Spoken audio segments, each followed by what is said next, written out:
자, 6월 6일입니다. 로마서 3장 21절, 24절 말씀 생각해 보겠습니다. 자, 우리가 어제 시간에는 율법의 행위로 말미암아 의롭다 하심을 얻을 사람 하나도 없다 라고 말씀드렸죠. 그래서 인간 스스로는 구원에 이를 수 없다, 이런 뉘앙스의 말씀을 쭉 해왔습니다. 그리고 이제 오늘 본문은 또 약간 이제 분위기가 전환되는 것 같아요. 21절에 보시면 이제는 이라고 시작합니다. 여기서 이제는 언제입니까? 이제 새로운 시대가 열린, 예수 그리스도가 열렸다, 예수 그리스도로 인해 하나님 아들이 이제 이 땅에 오심으로 종말 시대가 시작된 그때, 이제는 이라는 의미일 겁니다. 자, 율법에 하나님의 한 의가 나타났으니 율법과 선지자들에게 증거를 받은 것이다 라고 말씀하죠. 자, 이 말씀을 보시면 율법 외에, 그러니까 어제 생각해봤던 그 구약 성경 혹은 모세오경, 이것 외에 하나님의 한 의가 나타났대요. 그리고 이 한 의가 중요한 얘기입니다. 잘 들어보십시오. 율법과 선지자들에게 증거를 받았다라고 말씀해요. 이거 매우 중요한 내용입니다. 자, 이 뒤에 이러한 말씀을 수식하고 있는 이유는 이 하나님의 한 의가 나타났다라는 내용을 오해하지 않게 하기 위함이에요.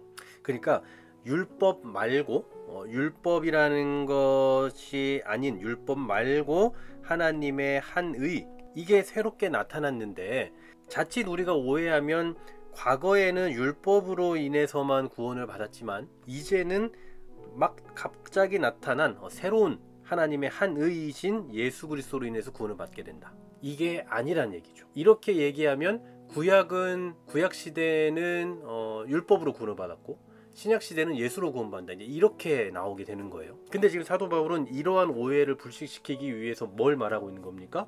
율법과 선지자들에게 증거를 받았다. 그러니까 율법으로 구원을 받는다라고 여겨지던 그 시대에도 이미 하나님의 한 의이신 예수님에 대한 약속이 주어졌다라는 사실이에요. 자, 이 하나님의 한 의가 뭡니까? 22절 다시 조금 더 깊이 설명하죠.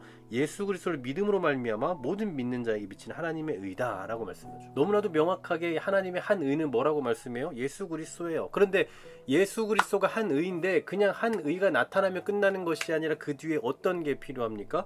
믿음으로 말미암아죠. 믿음이 있어야 돼요. 믿음을 가져야 된다는 거죠. 한 의가 되시는 예수님이 나타나셨는데 나타나심으로 끝나는 것이 아니라 그 나타나신 예수님을 믿어야만 된다는 거예요. 자, 그러면 왜 도대체 무엇 때문에 한 의가 나타나고 그분을 믿어야만 되는 거냐? 무엇 때문이냐? 우리가 잘 알고 있는 말씀이 23절입니다.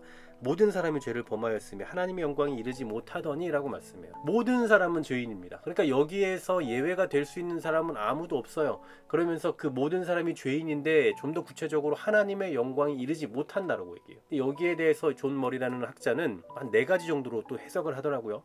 이를테면 하나님께 영광을 돌리지 못한다, 또는 하나님께서 주시는 영광, 존귀 이런 것들을 받지 못한다, 아니면 영광을 반영하지 못한다, 아니면 예수님이 재림하실 때 하나님 백성들에게 나눠주실 그 완성된 영광을 누리지 못한다 등등 한 4가지 정도로 이렇게 해석을 하고 있는데 다 가능성 있는 해석이라고 봐요. 어쨌든 모든 인간은 하나님의 영광과 관련이 없는 삶을 살아갈 수밖에 없는 존재가 되는 거죠. 그러므로 율법이라는 것을 지킨다 한들 의롭다 하심을 얻을 수가 없다라는 사실이에요. 그러면서 24절에 보시면 죄인이 하나님 앞에서 의롭다 하심을 얻을 수 있는 그 유일한 길에 대해서 말씀하죠. 그리스도 예수 안에 있는 속량으로 말미암아 하나님의 은혜로 값없이 의롭다 하심을 얻은 자 되었다라고 말씀합니다. 이 말씀 보시면 우리가 의롭다 하심을 얻은 것은 2가지예요. 첫 번째, 그리스도 예수 안에 있는 속량으로 인해서. 이 속량이라는 말은 값없이 꺼내오는 거거든요. 그러니까 묶여있는 노예를 풀어주는 것과 같은 행위입니다.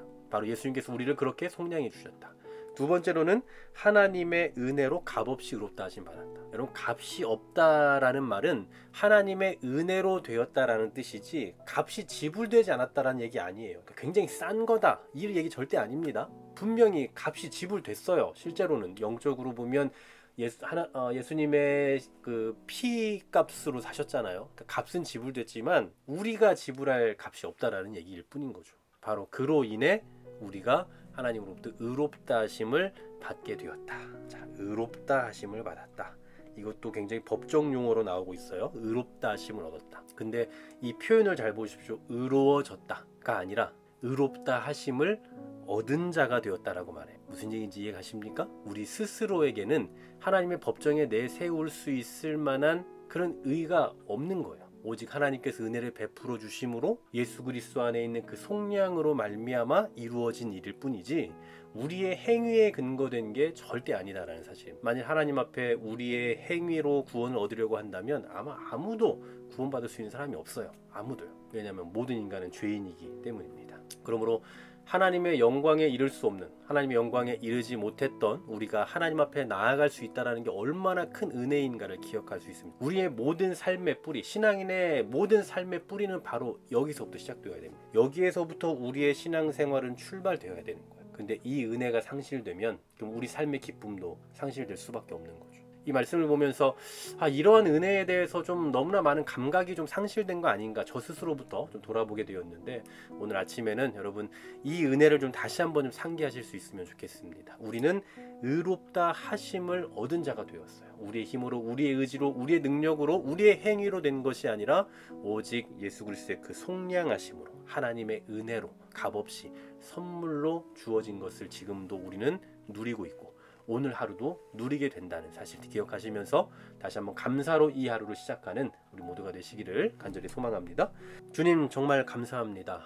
예수 안에 있는 그 속량으로 인해서 하나님의 은혜로 값없이 의롭다 하심을 얻게 해주신 그 은혜를 다시 한번 상기하는 이 아침 되게 하여 주시옵소서. 여기에 대한 감격을 상실하고 이 은혜에 대한 기억을 점점 상실하고 있진 않은지 우리 자신을 다시 한번 되돌아보게 하시고 주님의 말씀 앞에서, 주님의 은혜 앞에서, 우리에게 주신 구원의 선물 앞에서 더욱 감사로 나아가는 귀한 삶이 될 수 있도록 은혜 허락하여 주시옵소서. 예수 그리스도의 이름으로 기도하옵나이다. 아멘.